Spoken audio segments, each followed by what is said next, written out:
Oklahoma doctor. Pharmacist charged with manslaughter after overprescribing patient. May 2020. The 75-year-old victim was admitted to Bellevue Health and Rehabilitation Center in Oklahoma City to recover from an at-home fall. The court documents say Frank, who was the medical director at the rehabilitation center, approved an incorrect and dangerous dose of methotrexate, a medication used to treat a rare medical condition that can damage muscle tissues. Methotrexate also has strict warnings that it could cause a serious toxic reaction, which can be fatal. The victim was only supposed to take 20 milligrams of the drug every 7 days. But, according to the Attorney General, the doctor incorrectly prescribed the patient to take 20 milligrams once a day for 7 days. An investigation found that Lee, a pharmacist with Remedy Senior Care, ignored computer-generated warnings saying that the methotrexate dose falls above the recommended geriatric daily dose and failed to follow the computer-generated instructed requirement to verify this daily dose warning before filling the prescription. The warning was highlighted in red. As a result, court records show over the course of 5 days, the victims took 100 milligrams of the drug 5 times the amount they were supposed to take over the course of a week. On the 5th day, investigators say the patient was found unresponsive. After being placed on a ventilator, they died 10 days later. The problem with the computerized warnings is alarm fatigue. I don't think I've ever prescribed a med that didn't trigger a QTC or Beers warning. If they were uncommon or better targeted, this would not go through. I would also be interested if this was causal. Methotrexate doesn't directly cause unresponsiveness, and I've seen much higher overdoses. Just had a patient who was inadvertently taking a high daily dose for 45 days. They did fine. Professional sanctions or civil action are appropriate, but these healthcare workers are not criminals. Also, unknown pregnancy warnings. Holy speep. Epic flags now up to the age of 55 if the menopause Bix isn't checked. Am I wrong? Or does this seem like a stretch for manslaughter? I know states have different laws, but the Ra Dondavat trial seemed to have many more ignored warnings and even wasn't following the doctor's order. That's malpractice. Not manslaughter yet. First find them guilty and causing harm, yes. Intent ignored multiple warnings. Once guilty of this by the board, they can use this to file criminal charges. It's a stretch because that's what the MD prescribed.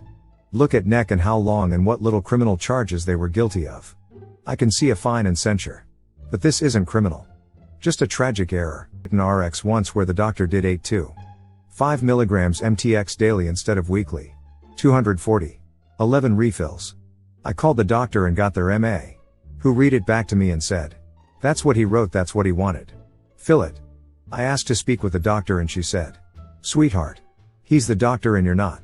I don't want to bother him. He knows what he's doing. Fill it." I asked for her name, first and last, with spelling. She got all huffy. "Why do you need that?" Me.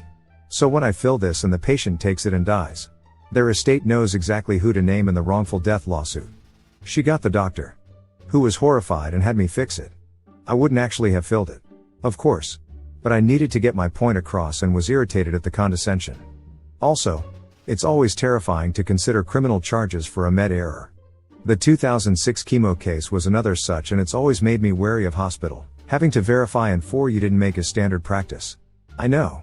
But the idea of catching murder charges for not catching a text error is scary. This is so annoying.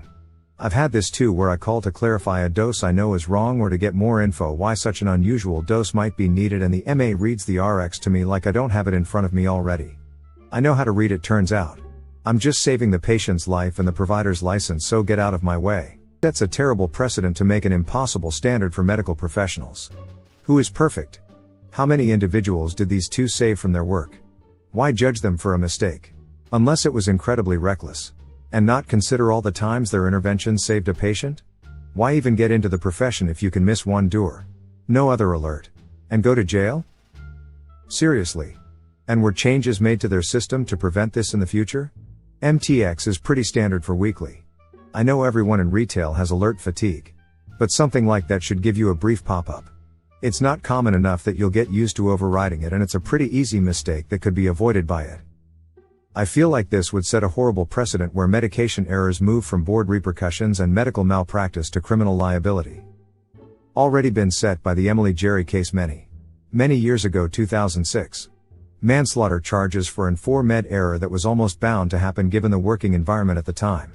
What's wild is that Emily's father was strongly against criminal charges, but the courts went through with them anyway.